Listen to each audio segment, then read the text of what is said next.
Sicilia चाहिँ इटालीको चाहिँ एउटा टापु हो। हामी त्यो उठाएर बनाएको छ यो। अनि यो भित्तामा केही असर पर्यो त पहिरोले?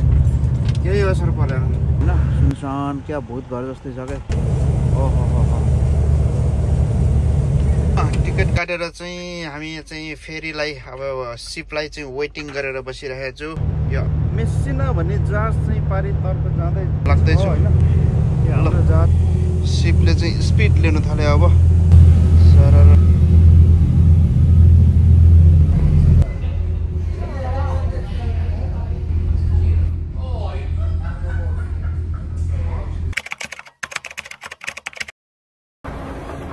High guys, welcome back to my new video. फेरि तपाईहरुलाई मेरो भिडियोमा स्वागत छ। म चाहिँ यहाँबाट 9 घण्टाको ब्रेक पछाडि अब फेरि लाग्दैछु मेरो गन्तव्यतर्फ। यहाँ बसेको थिएँ म यो पार्किङमा। अब लाग्ने छौँ सिसिलिया भन्ने टापुतर्फ। सिसिलिया चाहिँ इटालीको चाहिँ एउटा टापु हो। हामी त्यो टापुतर्फ लाग्नेछौँ। यहाँबाट लगभग 300-400 किलोमिटर अझै बाँकी छ। भरे रातिको 12 बजे 1 बजेतिर पुगिन्छ होला। Let's go. फेरिको ब्रिज चाहिँ पुरै भित्ता झर्छ भनेर यस्तो ट्रिक लगाएर बनाएको छ कि पुरै पिलर उठाएपछि के हुन्छ भने पहिरोले बाटो डिस्टर्ब गर्दैन। हाम्रो मुगलिनको सडक मार्गमा चाहिँ किन यसरी दिमाग लाउँदैन? बजेटले भ्याउँदैन कि न इन्जिनियरको चाहिँ त्यो खालको दिमागै छैन कि नेपालको इन्जिनियरहरूको? म बुझ्नु सकेन। हरेक वर्षात याममा चाहिँ त्यो बाटो पहिरोले अवरुद्ध भयो भनेर चाहिँ समाचार सुनिरहेको हुन्छ।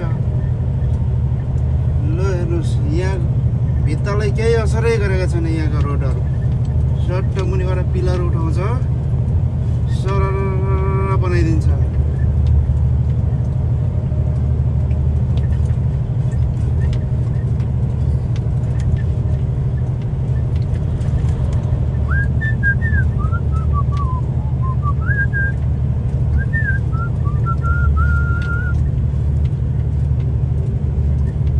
ल तलतिर समुद्र, गाउँहरू छ, बस्तीहरू।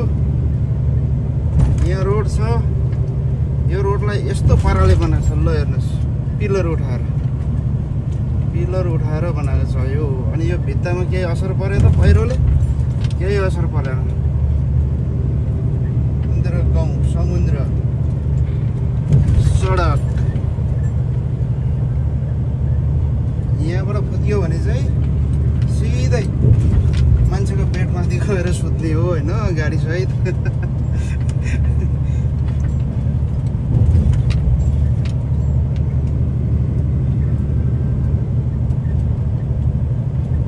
यो समुद्र पारी जाउँ, माया त्यो समुद्र पारी जाउँ।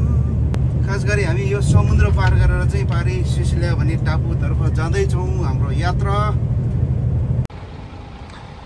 यिनीहरूको यो घर चाहिँ यहाँ खेती गर्न आउने बेलामा चाहिँ बस्ने घर हो क्या अरे होइन। सुनसान क्या भूत घर जस्तै छ क्या। ओहो पुरै यो के भन्छ, जैतुन खेती हो।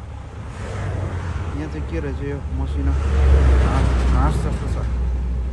डाँडा पाखा चोरले यताको नजारा यस्तो छ है साथीहरू।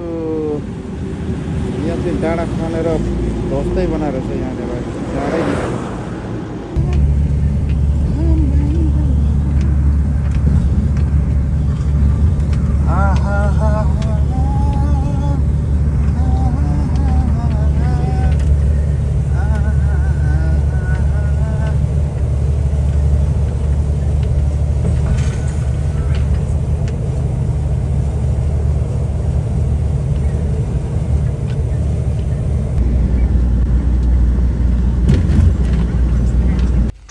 फेरीको टिकट काटेको अवस्था होइन। टिकट काटेर चाहिँ हामी चाहिँ फेरीलाई अब सिपलाई चाहिँ वेटिङ गरेर बसिरहेको छु। यो आउने जाने टिकट हो। लाइन पुरै गाडीहरू लाइन बसेको छ यहाँ। अब फर्स्ट लटमा नआए पनि सेकेन्ड लटमा चाहिँ हाम्रो पनि पाला आउँछ।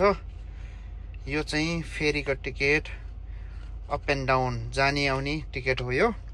पारी गएपछि एउटा टिकट काटिन्छ जाने बेलामा, आउने बेलामा एउटा अर्को टिकट काटिन्छ। तर 1 हप्ता 10 दिन 15 दिन जति बस्यो भने, पारी जति दिन बस्यो भने यही टिकटले काम गर्छ।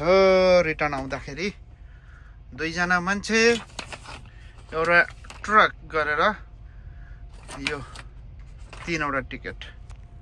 विकास भनेको चाहिँ यो हो क्या, सरर यता ट्रेन हिँडिरहेछ, तल गाडी हिँड्ने बाटो, मान्छे हिँड्ने बाटो, उता अर्को सिप चलिरहेछ, उताबाट एउटा आउँदैछ। यो हो नि त बरी लैलै।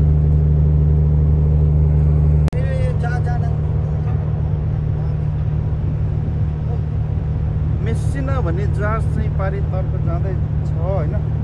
यो हाम्रो जहाज पनि अब मुभ हुनु आँट्यो यहाँबाट सरर। यो इटालीको मेन कन्ट्री भयो यो चाहिँ, यो साइड चाहिँ। अनि इटालीको सिसिलिया भन्ने टापु चाहिँ यो हो। यो पानी जहाजको आविष्कार गर्ने मान्छेको जन्म नै यो सिसिलिया भन्ने ठाउँमा चाहिँ जन्मेको अरे। ल साँझको घाम है डुब्दैछ, क्या दामी सिन। हाम्रो सिपले चाहिँ पावरले स्पिड लिँदैछ। ल हेर्नु अर्को सिप छ। तपाईँ नआउने भन्नु भएन, यता आउनु न।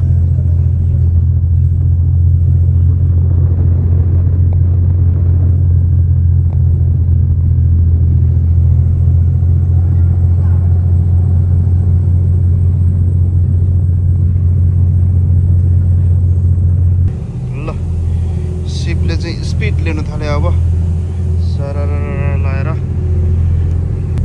पारीको सिटीहरू, बस्तीहरू, पुरानो बस्तीहरू कस्तो दामी देखाएको छ।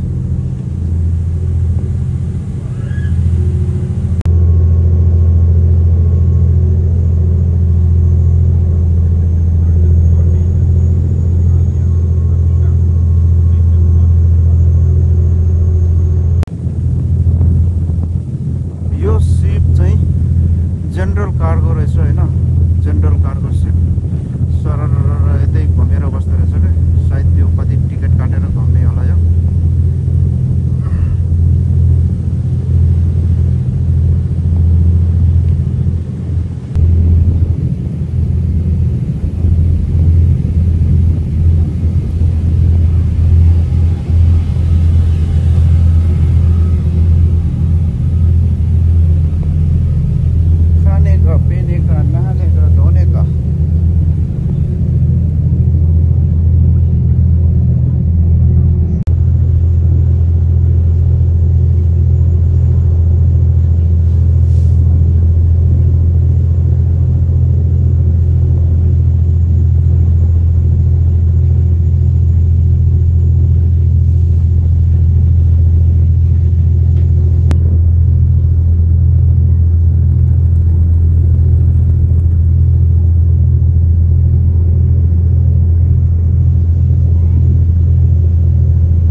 पारीभित्र पुग्न आँट्यो साथीहरू हाम्रो गन्तव्य सिपको चाहिँ। त्यस पछाडि फेरि कुडेर लामो यात्रा गर्नुपर्ने छ।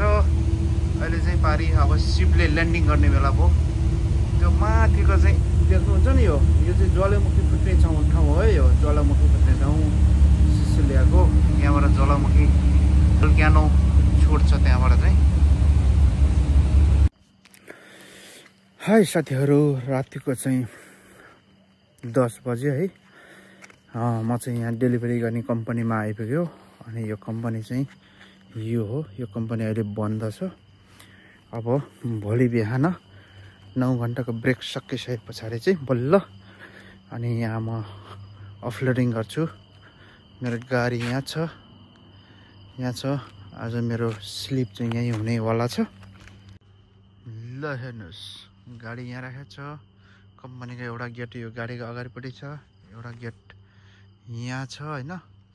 यो चाहिँ अलि भित्र सुनसान ठाउँमा रहेछ, त्यही भएर यहीँ बस्न आँटेको कम्पनीको बाहिरपट्टि।